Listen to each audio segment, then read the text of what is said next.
Today I'm bringing you along for the unboxing and setup of the Scopecam S18. I'm Dustin and you're watching Legacy Air Guns.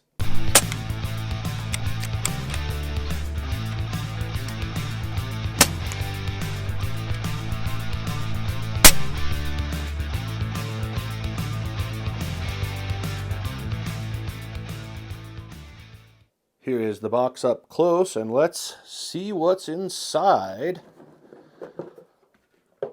Looks like we've got an instruction manual and setup guide, a cloth bag, presumably to hold the camera itself, maybe even to clean the lens too. That almost feels like a microfiber. Got a charging cord, an extra battery, which I ordered, a tool for mounting it onto a scope.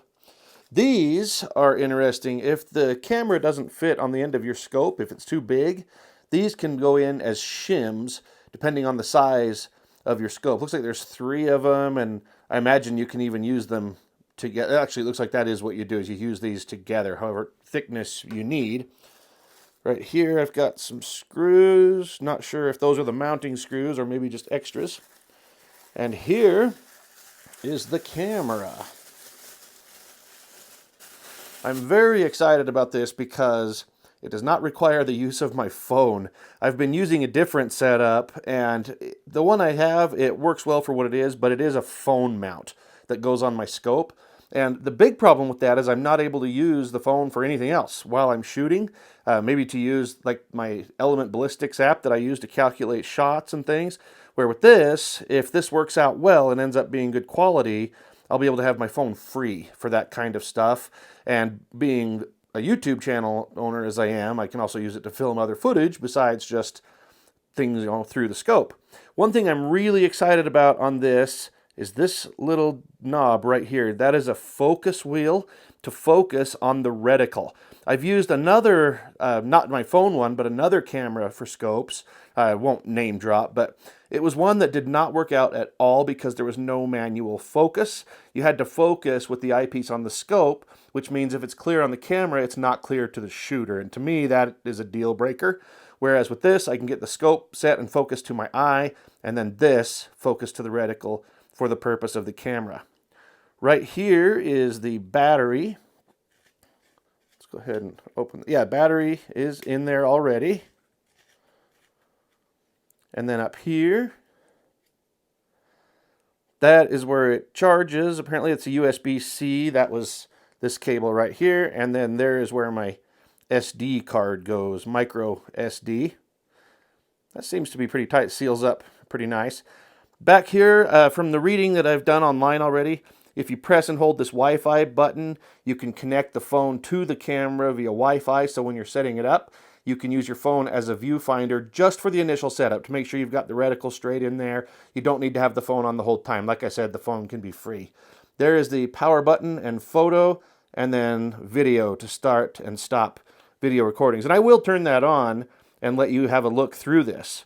Looks like they've just got their Scopemate brand up there on the front, and right here is where it tightens down onto the rifle scope.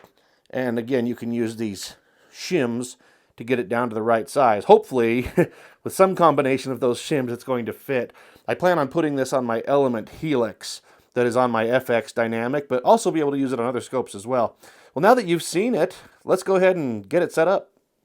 Well, there it is. I've got it mounted here on the back of this Element Helix. And I ended up being able to use just one of those shims, the largest one. I didn't need the other 2. They'll just be spares. Or so if some of my other scopes are a little narrower, I'll use them on those.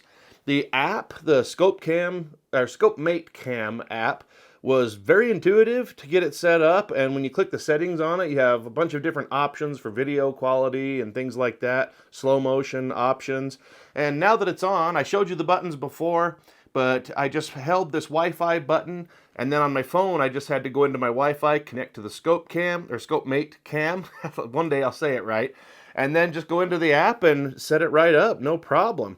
Well, now that you see it, and it's a pretty good design, I think, at least aesthetically, and it's not too big. I did notice, one thing I'll show you, is when I look through it, notice how close I have to, if I want to get full view in the scope, That's about right there. So if I was shooting a gun with a lot of recoil, that'd be something to watch out for. On this gun, though, this is an air rifle. Again, this is the FX Dynamic, and there is no recoil at all, at least not that's noticeable, so that's not going to be any issue. Just maybe something to keep in mind if you order one of these for a firearm, especially a high recoil firearm. Well, anyway, let's give you a quick look through it.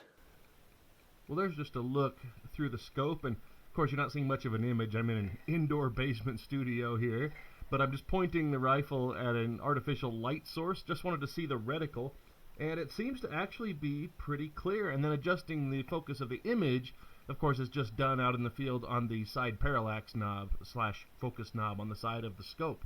Also, for what it's worth, the audio that I'm saying right now is being recorded by the camera's microphone. So that's what that sounds like. Now, of course, the next time I use this camera in a video, it will be outside so you can see along with me what the actual image downrange looks like. That's what's really important. But I am hopeful and I'm confident that it will be good. The reticle looks great, I think. And yeah, I'm excited. I don't have to have my phone tied up anymore. This clamps on good and secure and it's easy to set up. So this will be great out in the field. And I have some more content coming, like prairie dog hunting and ground squirrel hunting and things like that. The next video of prairie dogs, unfortunately, was filmed without this, with different setup. It was the phone one. But going forward, I'm hoping to be able to use this and really get some good content for you. So please don't forget to click that like button down below and subscribe to the channel so you can be here for all the content. Also, if you look in the description, you'll see where to find me on social media. I hope you enjoyed this video of the Scopemate cam today. Thank you all so much for watching.